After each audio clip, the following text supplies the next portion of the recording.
All right, welcome to another edition of Grown Folks Business on a wonderful Thursday evening. I'm kind of in a good state of like frame of mind right now. It's been a long day, but it's been a while since we've had two women like of this caliber. I'll say because Julia's a mainstay. She's always here and she's sharing space with Greg, but we got Lisa and Vanessa joining us this evening, and Vanessa's fairly new to the space, so that's another reason I'm a little happy. And Lisa, you you're a piece of the puzzle that just fits. So I'm glad you were able to get here this evening as normal.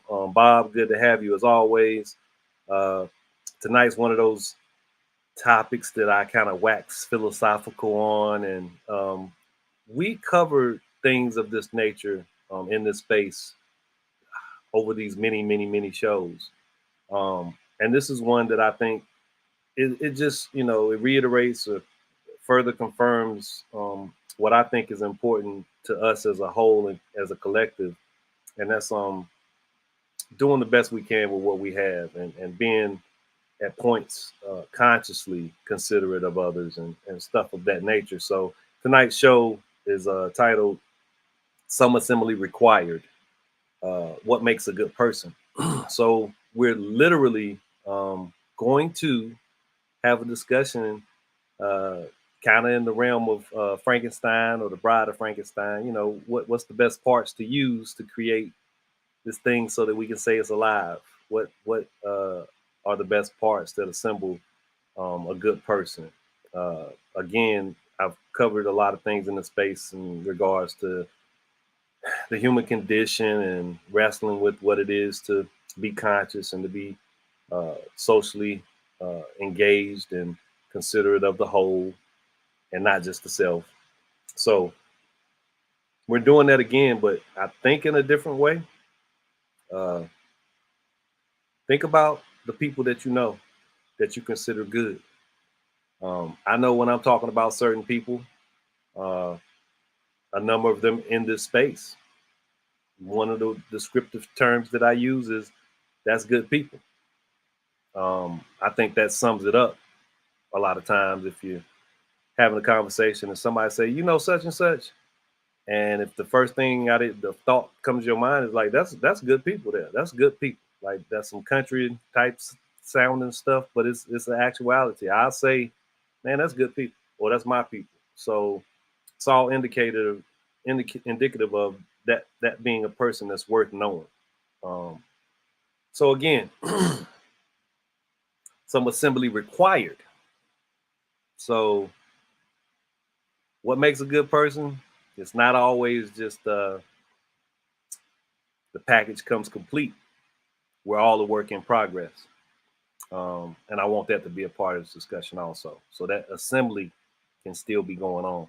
And some of those parts that don't fit might need to be discarded and put it aside and, find a new one. So we're going to talk about self in this conversation also. Um, so I'll begin with what the prompt it is. I'm trying to work on my prompting because Jay, who isn't here tonight, he was like, sometimes you make us think too hard, and we ain't clear. So this one was a pretty clear one, I think. What makes a good person? So Lisa, I'm gonna start with you.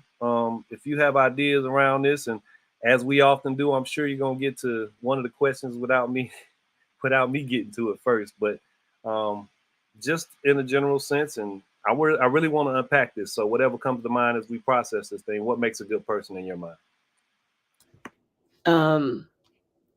The subjective nature of that question. Um,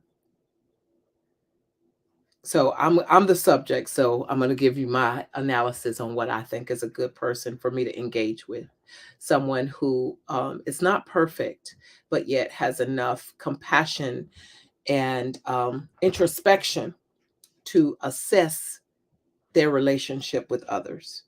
So and continuing to have authentic motives. So when people's motives are not pure, I think that is a piece that alters whether I uh, judge them as good or bad.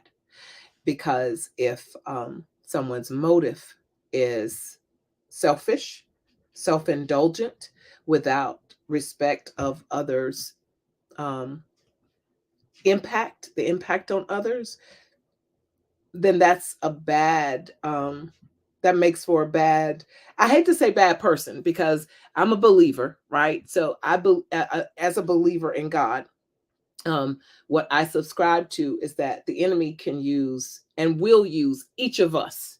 Okay. And if we are not protected, if we are not being guided by the goodness from God, then we will be used by the devil to hurt someone else.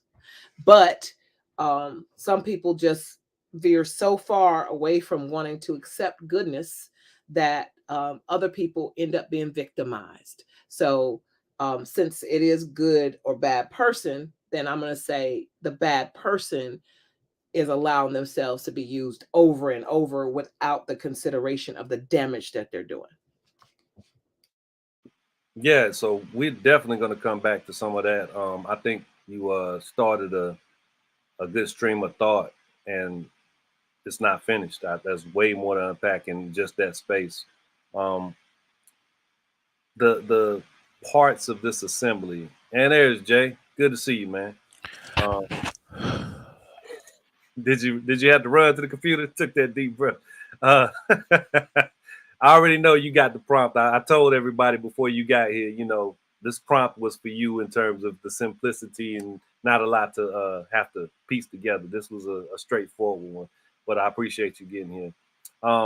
Yeah, Lisa, I concur with authenticity being a key component in the assembly of a good person, and inauthenticity being a part you leave out. So, yeah, I like where you were headed with that. And I know there was more to that stream of thought.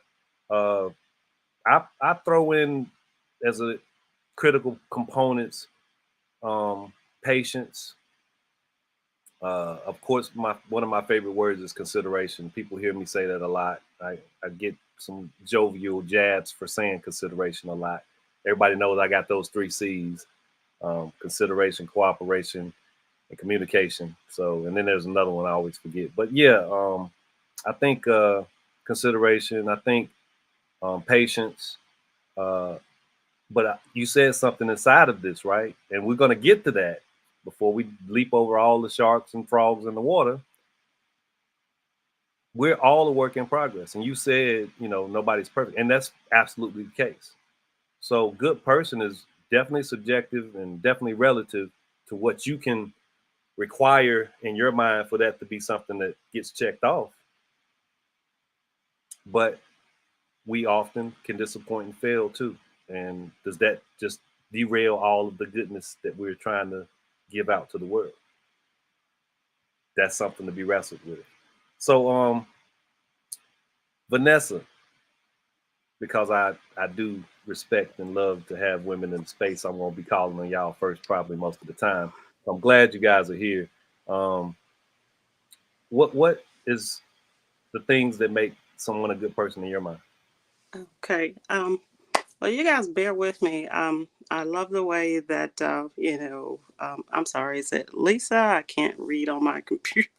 That she came at this, from a spiritual perspective, a very introspective kind of look at it. And I guess how I came at it was just a little bit different, but, I know that's what this space allows, just some creativity and diversity in terms of how we look at certain things. And I guess that's why I enjoy the space so much. But when I look at, or when the question or the prompt came up, what constitutes a good person, I kind of went back to my teacher mindset, and I started to think, okay, so good, obviously that's an adjective, and it describes or having the qualities required to fulfill a certain role. Okay, it's so something to be desired or approved. So I get that, and I started to ponder and think about it. But then I get down to the noun form, which that which is morally right or righteousness, the benefit or advantage of someone or something. And so when I got there, I kind of got stumped because all of a sudden I was having a kind of a bypass in this head of mine, because for me, the idea of a good person or that adjective, that which is desired or approved by someone, that seems to set up, this quandary of, anything can be deemed good, because we all know that just because someone has the approval or something that's desired, and all of a sudden, I'm thinking to myself, that's not necessarily good. And so, I had to fall back to the noun form. So I guess I say all that to say this.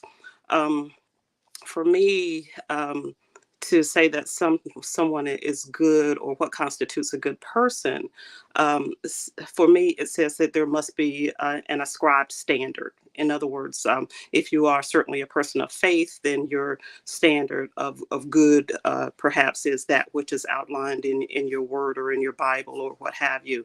And so, when I started thinking about what constitutes a good person, the idea that there must be a standard that one must incorporate, and think outside of their own selves for the betterment, the collective betterment of one's own self, one's own interest, or perceived importance or benefit. And so for me, that is, good. And again, that standard has to be present in order for that person to be good, because, there is no shortage of evidence every day that, people have ideas and thoughts, and they engage in behaviors that one section or another may be considered, that's good or that's favorable. And, perhaps the other part of the country may be horrified at that. And so, that's, I guess, what comes to mind. So what makes a good person for me is a person that has, or there's that understanding that this, as you say, is always a work in progress. That goodness is not a constant, that it is forever evolving, and that it adjusts, it adapts, and responds to the human condition. And so, that for me constitutes a good person, that has those qualities, and understands and has the ability to see that this is in many ways something that is not static or stoic, but something that evolves almost, to the point that, I would say it, metaphorically, it's something that's living, a goodness. Great. So awesome. I truly appreciate your contribution to the space. Yeah, this is a subjective question, as most of these are. I like to find alignment, right? And I think that's the human part of me that, I think of something and I get to share it in this wonderful area of grown folks business. And at points I find alignment, but at points I get to get somebody else's processing of something that I thought of that goes in a different direction. And I'm so pleasantly surprised. And Vanessa, you introduced a concept in this question that is wholly considered of what is good. You require good to be defined in your processing of the question, to be better defined. I appreciate that, and I like how you just kind of broke that down. And yeah, the what is it, the road to what is the road to hell is paved with good intentions. Good is in that little saying, and that Indeed. is very much applicable, right? Very much Indeed. applicable. So what's really good if you still end up in a bad place? So that needs to be wrestled with. I appreciate it. Did you want to add something before? No, I'm good. Thank you. Oh yeah, thank you, Bob. Because somebody got here late, they don't get to go to the end. So Bob, Jay Blaine be the sweeper. Yeah, he's the sweeper, man. He's the cleanup man. So Bob, tell me, what makes a good person? What assembly pieces are required? Yeah. So and I appreciate Vanessa's clarification of the definition that she was using as the basis for her comments, because I think that's absolutely critical. One of the things I was thinking about is, a good person and the person we like are maybe two very different people. Just because a person is a good person doesn't mean we like them. We may be, they may really agonize us. Good doesn't mean popular. Good doesn't mean, oh, they're successful in business. They're successful in their work. That doesn't make them a good person. And, you know, I think good has to include, you say consideration, I would say an outward orientation, an external orientation. That means not selfish. That means giving. That means loving. That means not taking. That means giving. That means loving. Not seeking. Not necessarily seeking love, but willing to give love and be oriented again out of yourself into other people. You know, some people that are good people are well intended, but they don't have good results. It doesn't mean they're not good people if they are motivated in good ways and for good reason. You know, I'm a results oriented guy, so I like people that achieve results. I like authenticity. Some people aren't comfortable being authentic, but they're comfortable being good. They're comfortable doing for others and being that kind of person. So it's a more complex question, I think, than it looks like on its face. You know, good and what I personally value in other people are two different things. Like I said to begin with, good and what makes somebody popular or makes somebody likable are two different things. I like to think, and for me, good requires intentionality. Good requires, but for some people, it's more instinctive. And they operate as good people because it's just more instinctive for them to be that than it is to be thoughtful and intentional about that. So again, it's a more complicated question than it appears on its face. I think that we all are reared or raised, or whatever word you want to use, a particular way. And to use a term that you and I are both familiar with, Felton, we get domesticated. We get domesticated through that process. But we get domesticated based upon somebody else's sense of who we ought to be or become, or what values or actions or whatnot we need to ascribe to. I think that there's a point at which we have to decide we're going to figure ourselves out and we're going to be who we intend to be. And that can be to choose to be good, or it can be to choose to be something else.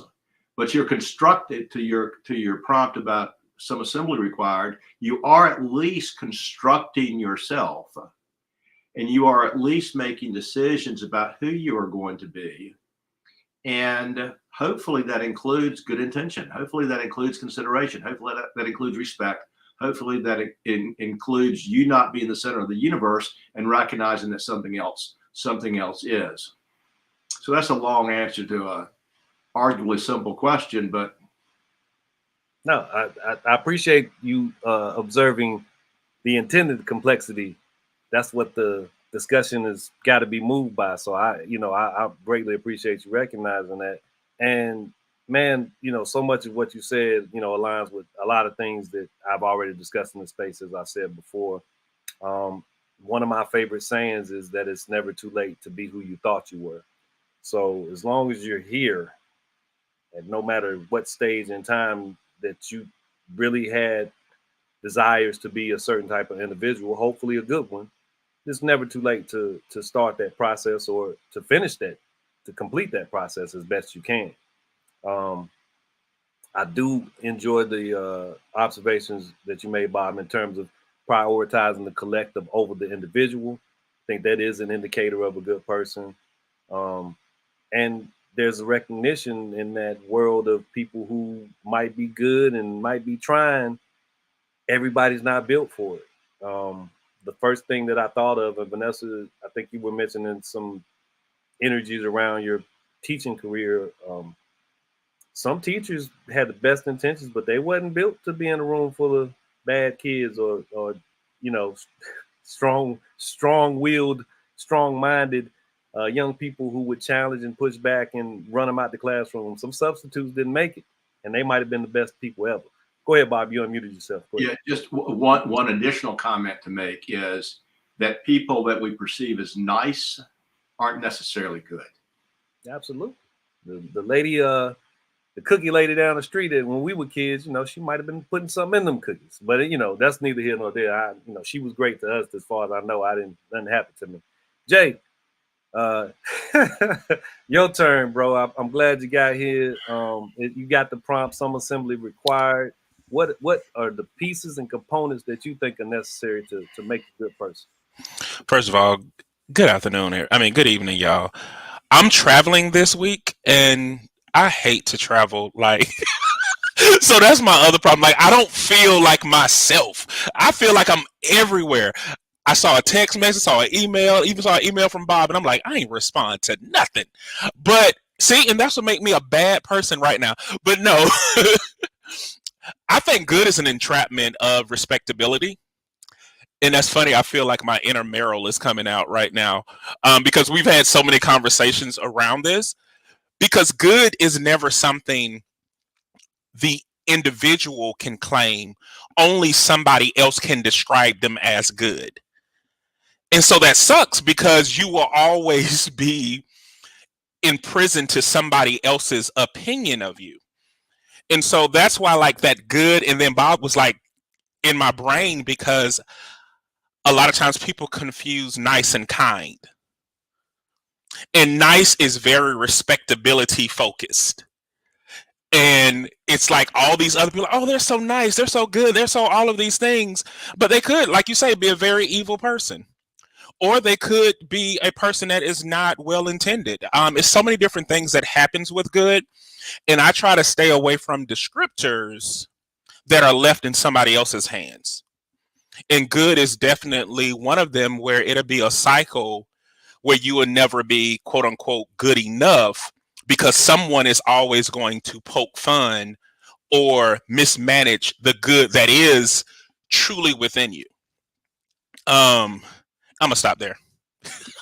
No, awesome observation once again. So the one person I feel that received this prompt in the way that I envisioned it is Lisa, because she mentioned the subjective element forthright in her observation. It is required in this space that I'm desiring to wrestle with the prompt for you to share what you think assembles a good person. And I love this because we end up blurring and painting outside the lines, and we get to discuss what good actually is, because I need that. Vanessa needs that to be defined before she can delve into the prompt. Bob is adhering to some ideas around basically a functional individual in society. And that's just for me to just rip away all of the other stuff. Somebody who's actually for the greater good. They as good is already in there, right? So they have to be a decent human being at points, and hopefully a good person. And Jay doing what he doing to a degree, he breaking down the whole dynamic of the idea of understanding that you can't just assign this to somebody because somebody else might not. And then somebody else comes along and says, well, they all right. So does that mean, which way is that skewing? What percentage is that taking you? Go ahead, Jay. Especially in the race relations area, I have to say that whenever something is brought out and saying, hey, that is racist or that is culturally insensitive, I'm a good person. Who told you you were good? And why do you think that that's going to be a blanket for everything? But it does trap people into thinking like once someone labels me as good, that means everything that I do will be good moving forward. And that's like a fallback for everyone. And you hear people in their defense. He was a good person when he just shot up a whole school. You know, they always throw that good out there like that is something that will wipe someone's slate clean, and it also tends to give that person a false narrative of who they truly are. That's all. Nah, welcome in. I'm not a good person when I'm driving. I know that. I got road rage. It's terrible. I remember one time I almost blew up at one of my middle school teachers. I was a drive-through or something. I'm like, yeah, and then I get up beside him, like, oops, it's Mr. Wilson. Sorry, but yeah, catch me at that time. I'm probably not a good person, but I like to think I am. But I also am aware as Jay is. It is not as beholden upon me to think those thoughts. It is literally the one time that you truly have to give it away and allow for that to be something that hopefully enough of a high percentage of people assign to you. And I can't count the drivers I encounter on the road because they wouldn't know I was a good person. So yeah, this is what I'm here for. Lisa, I'm gonna start back with you, and then I'm going to Vanessa, and we'll figure out Jay and Bob and along the way. But Lisa, I finish unpacking if you like, because you were on a track of something I wanted to hear. But I also want to throw in this question. How do you know when you're in the presence or in proximity to a good person? And I'll throw this out there on top of it. I use the word proximity because you do not have to actually be physically present. I mean, if you access them through literature, or I want it to be a real person, not a fictional one. But if it's something you read a biography and you get something from it, and in your eyes it makes them a good person, you can include that. Not saying you have to, but that's one. The proximity element can be applied. Somebody you watch on TV, somebody you see giving a sermon on YouTube. It doesn't matter. How do you know when you're in the presence or in the proximity of a good person? So again, I'm gonna go to this spirituality or essence and aura piece, because everybody know I love babies. I just love kids, and I think they are the most authentic entity that we can have. So the trusting nature of that innate response from children, that if they get with some people, their bodies react and they cry or they squirm. It's the energy that they're picking up. Now, I just trust that because they don't have the ability to have impure motives, right? But it could be. So I've told my daughter this before. I know that my daughter is a genuinely kind person. She doesn't have malicious thoughts and ideas because I've known her for a while. But there has been babies that have not responded to her in a positive manner. So what I've noticed, because I like to study people, I people watch, is that her energy is nervous energy. And children aren't comfortable with that. If you're not confident, children can sense you're not confident that you're going to care for them. And I think when people gave me the tag of a baby whisperer, I have always been confident that I just love kids enough that I'm not going to purposefully hurt them. So to me, that's when I feel comfortable in spaces if I can automatically sense that confidence that someone is not going to purposefully hurt me. That don't mean you're not going to hurt me. So that's, to me, the determiner of good versus bad, because I can also sense at times, no, I can tell they mean me no good. Whether I read between some lines, whether I watch some body language or feel the energy. And I have been in the presence of people who I've had a physical response. And I just believe in that. So there's people where I've been inviting to some spaces, and I've told them the time it starts. And then they're like, well, what time are you going to be there? I usually try to arrive places a half hour early, if it's like a big space or if I'm presenting or whatever. And I have started telling people, I want to put my energy in the room first, because it's harder to go in and thwart the negative energy. So if I go and inhabit the space and find my happy place, I feel more empowered, and I take a position of presence and authority in my pure motives, and I will make a beeline away from energy that I am not trusting of the motive. Now, whether it's right or wrong, I'm going to go back to my my faith, is that even Paul in the Bible said that every day he has to die to his flesh. as long as we walk this earth, we are all going to do things that's going to hurt people. And if any of us think we're perfect, then we've already lost. But that doesn't mean that I just dismiss that I hurt you, Jay Dwayne. I could have said something about your shirt that I didn't know you would take personal. But if I don't acknowledge that what I did, after I see a response, a pain response from you, or after you acknowledge it, if I don't acknowledge that I wasn't trying to hurt you, I didn't mean to hurt you, and I'm sorry you were hurt, that still might not take away the fact that that blue and pink don't go together good. But that's what but it does, right? I'm just giving that as an example. But that's how I subjectively decide who I'll engage with. Now, that type of other people may be cool with people being inauthentic. So that's who they need to mess around with. But for me, that's not who I mess around with, because also we've all had experiences, and certain people may trigger your pain body response. You may have a trauma response from engaging with someone who is their authentic self. And it's perfectly fine. You're just not my person to engage with. Yeah, I like the baby aspect of things. Kids love me. Babies do. I don't know why, but they do. I had a conversation with one the other day in a restaurant. He was just like looking at me like, "Yeah, man, I get it too. Fools and babies." So I guess I'm the fool. Always trust a kid.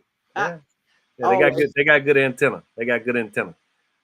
Yeah, I think another thing to introduce into that is that protective aspect, Lisa, the safety protection that you kind of can sense in that when you're speaking about it from the energy perspective. There's a comfort that can exist with certain people, and that gives you some ideas that lean towards knowing you're in proximity or in the presence of somebody that might be good, that has a high potential of being good. Something else that you alluded to was discernment, knowing when you're not. I think that's critically important. Deciding whether you want to continue to expend energy to figure that out, or do you want to just go with that nowhere that's telling you to get the heck on.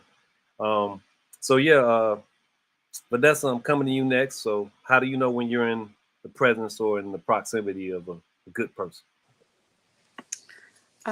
I think very much the same way, in the sense that I like to think that my spiritual sense is something that I rely on throughout my life. I was taught long time ago, it's not your gut, it's not the willies, but it's your spiritual connection to your high power. And in my case, certainly I believe that's, my Lord and Savior. And so for me, it's, I'm not saying or suggesting that, I know by virtue of, an act or two, what someone's heart saying. But there's an old saying that we have in our church is that, I may not be able to judge the tree, but I can certainly judge the fruit. And so if a person's spirit, if their aura, if their actions, if their whatever is antithetical to my standard, then I know that goodness is not there. You can dress it up, you can call it what you want. Like I said, people have differences of opinion. And just because, in the adjective form, something may be desired by some, does not, for me, make that good. And so it goes back to me to what the standard is. And the standard says that, when a person is ascribing to that standard, they incorporate the betterment for the collective. It extends beyond itself. It's its own interest, its own perceived importance, its own benefit. In other words, goodness, just like love, is not selfish. And so when actions or behaviors or a spirit or aura is all about individuality, then for me, that says that is not goodness. Despite whatever the actions may say, despite whatever the lips may say, that is not goodness. And so by the same token, I believe that I am in the space of goodness, or that I'm experiencing that when, not because someone says something, but because I can feel and appreciate and I feel a sense of oneness with someone's spirits. And so, for me, that, is that thing that, kind of keeps your radar, in the right place. And, one thing I've learned after all this time on the planet is, that's something I do not turn off. I have been in public spaces, and for whatever reason, did not feel that I was in the presence of goodness, had no reason to think, based on someone's behaviors, what they were doing was irregular, or that they would have, harmed me or my children, or, in any form or fashion. But what I've learned is that, when you get a signal, you don't turn it off. You see about it, because we know what happens when we keep hitting that snooze button. Sooner or later, we get an abrupt awakening. And so I'd rather catch it on the first round. So Nah, beautiful. Well said. I'm so glad that you're in the space with us. You bring a calming demeanor that I welcome, a good energy and presence. Um, Something that, curiosity, I think, is by measure of myself a indicator of a good trait, especially when you're curious about the human condition, and you're curious about the composition of the individuals that you interact with, which at points can assuage some of the immediate reactions that you're speaking of. Like you said, you can't know after one pass or one moment of getting to know somebody for certain that they're not somebody worthy. I'm guilty of that uh, notion, but I remember clearly one moment where I'll use the word that was brought up earlier when Lisa and Bob and I were at breakfast, grace, um, without it being exercisable, knowledgeable. I knew I was doing that. One of my closest friends, we first met, and I'm like, this guy, and I've told this story a little bit in this space before. This guy, I mean, I can, I just get a bad vibe off of him. And turns out, I'm 20 some years later, this is one of my most solid individuals, and, love his wife, kids, like my own family. So it's, it's sometimes that grace that has to be applied in that process too. And Vanessa, I know you already know that, but given that knower and what we think we discern, sometimes we can be dead wrong. We can be absolutely wrong. So there's some grace and patience that has to show itself with people, because you don't know which day you catch them. Like I said, don't catch me driving. You won't like me.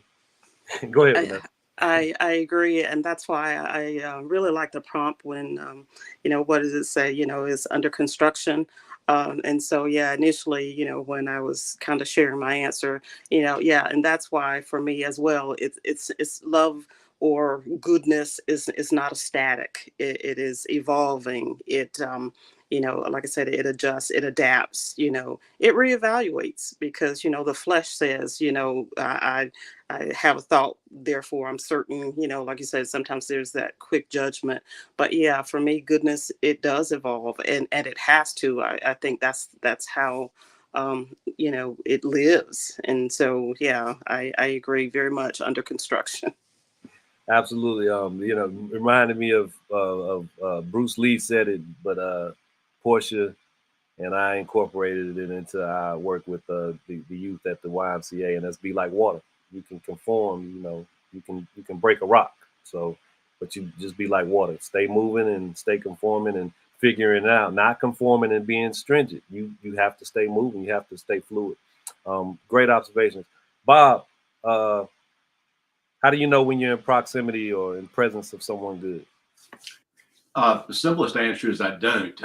Um, the the um, the the more thorough answer to that is that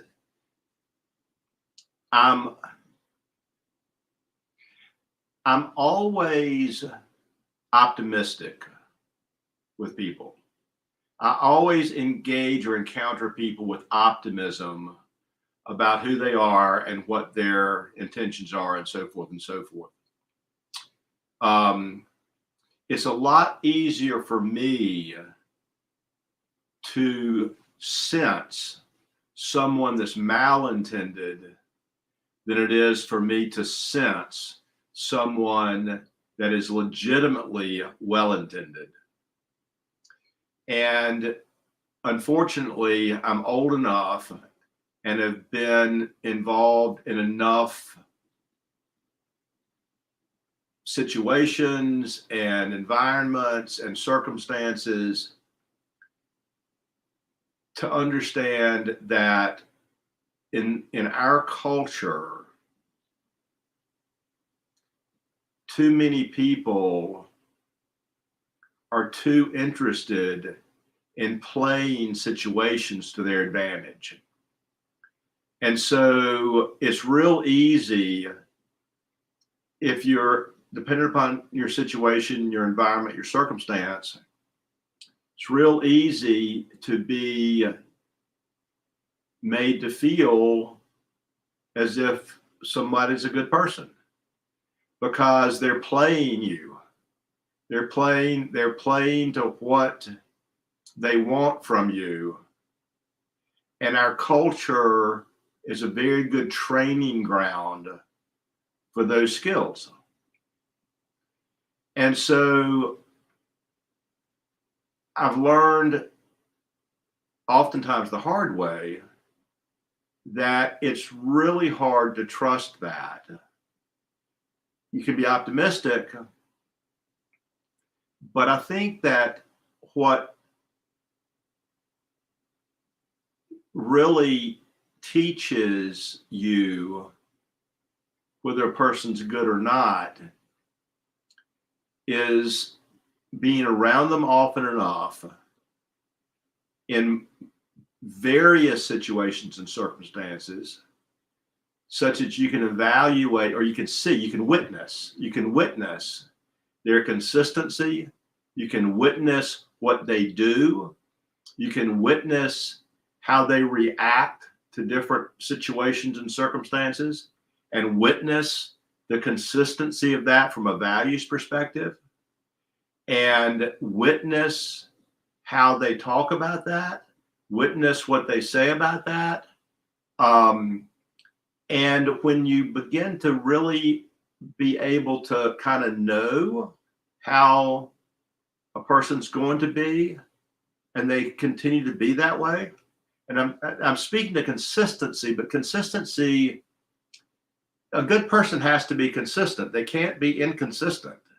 They can't be good one minute, not good another minute. They've got to be consistently doing the things that you or I think of as good or that are attributes of goodness. But it's not something that I can just go in a room and go, oh, that's a good person. That's not. I can't do that. I can go into a room and go, that person, no, bye, done, out. I can do that. And I've been wrong to my knowledge one time in my life. The fruit is what you're alluding to, and I like bringing that back into the fold. You know, like you say, spend enough time, not observe from a position of or a dynamic of I can look and see when people are good or not, but just on a genuine interaction and a genuine scale. And you're right, you'll see some fruit or you won't. Yeah. And that's the long and short of it. Yeah. To your other point, when you mentioned your level of optimism, absolutely. You know, so you're not adhering to one of my little other sayings or ideas that I have about this thing, and it's be pessimistic. And when you are pleasantly surprised, be extremely joyful. That's a different type of narrative, That's and right. you know That's that right. adheres to some ideas around stoicism and so on and so forth. But that's a show we already had, and we'll probably have again at some point. But man, I appreciate your optimism. Jay, coming to you, man. What are your thoughts and feelings? How do you know when you're in the presence or proximity of a good person? I feel like I'm leaning more towards. See, my problem is similar to Bob's. It's not that I'm extremely optimistic. I do see a person's potential versus their apparent behaviors. And so I hope that a person taps into their potential versus whatever it is that they're doing. So sometimes I will give a person grace because I know their potential. And sometimes it backfires and sometimes it goes as planned. But however, I think the question for me is an incomplete statement because I don't think about if a person is good or bad versus if a person is good for me. Um, when I think about relationships, a lot of times it's not that these are bad people. It's really two good people that are just bad for each other. How do we know that? Every enemy or every foe has a friend. So we like, how y'all best friends with that person? I couldn't stand them because they're compatible with certain people. And it just may not be you, no matter how hard you try, no matter how great your work ethic is or your commitment, you just may be incompatible with a person and they're deemed that label of bad when really they're just bad for you because they may bring out something in you you don't like to display. Okay. So now here's the flip side. Now, when I feel like a person is just bad for me, I'm more of a Lisa and Vanessa. I'm like, I don't need to figure it out. I'm not scary movie trying to figure it out. What's that sound? I'm gone. I ain't got to figure it out because it ain't my responsibility at that point. My safety and my protection is most important. And that's what I'm going to lean on. And if it's meant to be, now I'm old school. If it's meant to be, it'll happen. If it don't happen today, it'll happen another day. But today, I'm running and I'm out. I'm out. It ain't no sense in explaining it. So for me, it's always what's good for me. Um, and you're right. It is moment to moment. Like right now, I'm going through one of the most difficult times in my life as I process this divorce. Certain people I don't need to be around, and I will tell them that, like, you are not good for me to be around in this moment.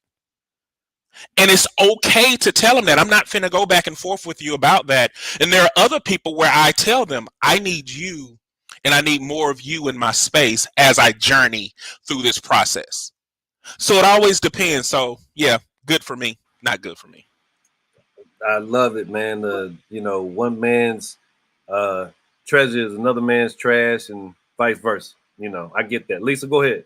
I want to say good for you, Jay Dwayne, Vanessa. This is not popular either, because I literally had someone ask me, "Well, do you think that that's fair to just cut somebody off after one thing that you didn't warn them about?" Well, I'm not in the business of being fair. I'm in the business of taking care of me, and if it's certain things that don't align with me being healthy, yeah, I'll just cut them off. So it's just not popular, or I don't know what is that's not okay to say. Oh, Felton called me a bitch. I don't like being called a bitch, so I won't welcome. Oh, hey man, what is that's not okay to say, that's a violation, that I'm not comfortable walking around on eggshells with you for. Yeah, I totally agree with some of that dynamic, and I'm one that likes to attempt to clear the air. And be honest, something you guys may or may not know about me, even in my pessimistic nature, I don't like to give up on people.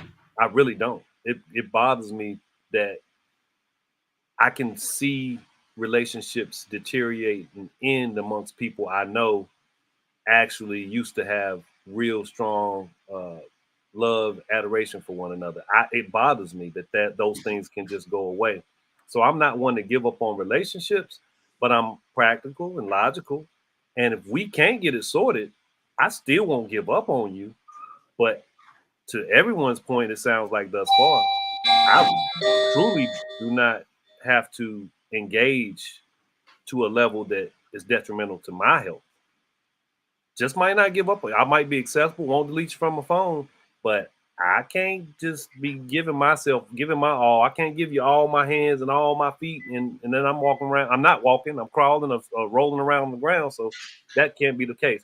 Bob, I'm coming to you. I'm gonna come to you first with the last prompt, and then I'm gonna get around the space and get us out of here. But you can start with your thought, but keep this one in mind also, because I think it's a good one to end on. And I'll start. So I give the example because it shouldn't take long. What can make you more of a good person? So this is real subjective. This is an individual thought process that you should contribute. So starting with you, Bob, for you to finish, but I'm gonna say mine first.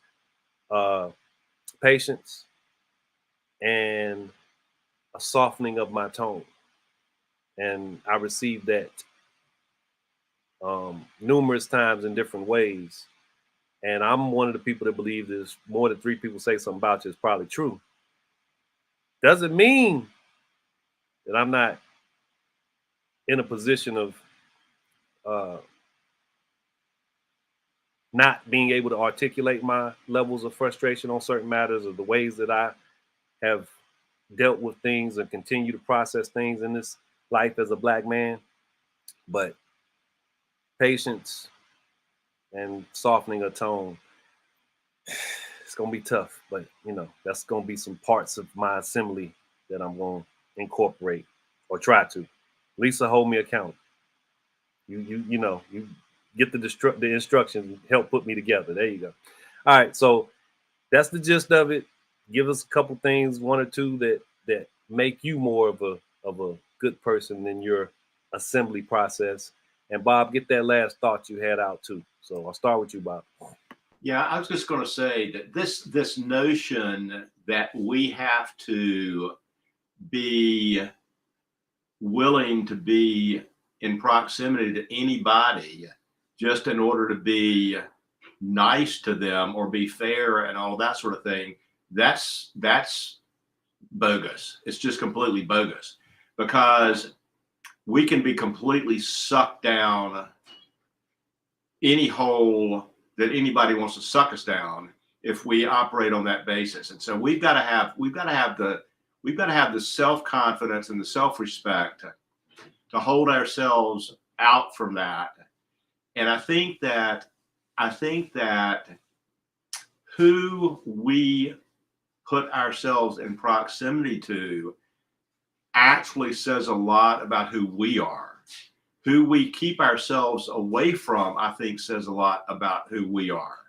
And I think that, again, back to the matter of consistency and integrity and all of that sort of thing, that speaks to it, because there's certain orbits, there's certain environments that we need to stay out of.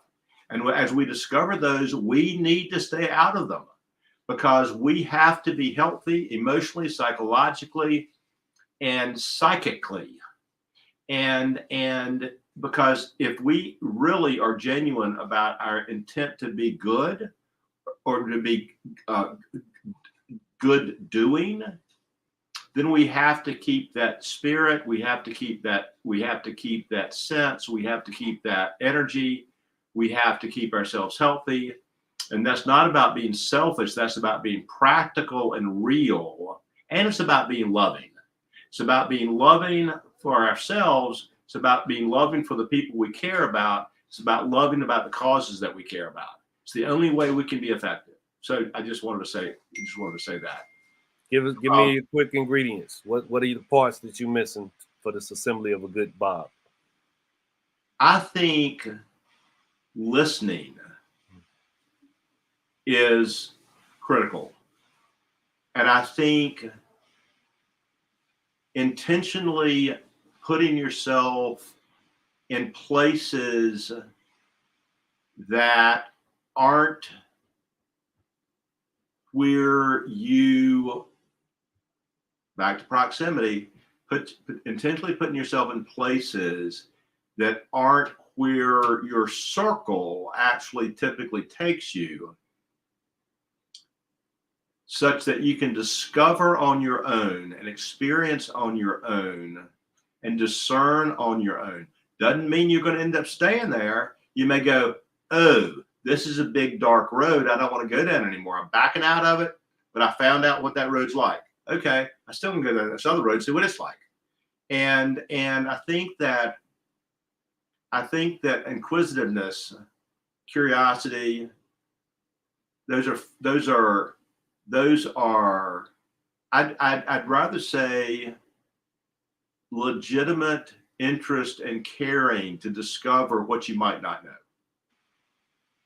Yeah, I get that constant learning. You guys know my grandmother's one of the people that I assign that credit to for just, she always would say, I'm always learning. She was saying that up until the day she passed, in some measure, by some measure, it was always, I stay learning. And that, she was 90 years old. So there's a humility in that. And that's a word I hadn't used in this show, but that's critical. I think a critical component to a person being deemed good. Jay, I'm coming to you next. Got the comment on Lisa's fashion police statement concerning your shirt. If you want to rebut her, then you have the floor. But Jay, go ahead and tell us your components. What's gonna make Jay a better or a good person? My feelings are deeply hurt, Lisa. I didn't know you thought that way about my pink and gray, but I will get past it. It doesn't mean you're not a good person. You're just a mean one. But but I owe it to myself in this season to maintain relationships with individuals who are good for me and be intentional about making sure that I am not splitting time with those who are not good for me. I owe it to myself to really not focus on being available for people who will mismanage what I am bringing to the table. I do agree. It seems like when you go through rough situations, you reevaluate life. Life is too short to sit on your deathbed to think about all the people that you invested in that was a divestment in your own life and character. So I'm choosing to spend more time, like coming out my comfort zone, because people think that I'm really sociable, Lisa, but I'm really not. So the fact that I came to Greensboro and ate with Felton and Bob, you just don't know. That was good people that were good for me. And me and you have to sit down and have some quality time as well. And I'm going to continue that with people because it's good for me to be around good people that make me better overall and make me see life from a new lens. So I'm going to be selfish. It has nothing to do with other people. It's all about me spending time with people who are good for me. Yeah, I think that's critical too, Jay. One of my favorite people in the world said once to me, always surround yourself with good people, people who are doing stuff, people who are interested in things. And that goes right back to what Bob just said. There was a show we did at one time that was, I think it was joining or connecting inside of your circle. It was something about your circle, but it was, exploring your circle some kind of different way. But that's exactly right. You got a circle, but because of the proximation to Merrill, I meet Jay. Because of something I do in this space, I meet Bob. Because I come back to Greensboro, on my way back to Greensboro, and I'm getting involved in local government affairs, I meet Lisa. Because of what I do in Reedsville, I meet Vanessa. So inside of that circle, expanded even further. So now Jay knows Lisa, and Jay knows, that type of thing. And what's the sense? What's the thing that you just mentioned, Jay? Good people. I mean, nobody's perfect here. We're going to have disagreements at some point, and we're going to have little issues like Jay's shirt, but we're going to get past it because we good people at the end of the day. Not coming back to Jay. Y'all good for me, people.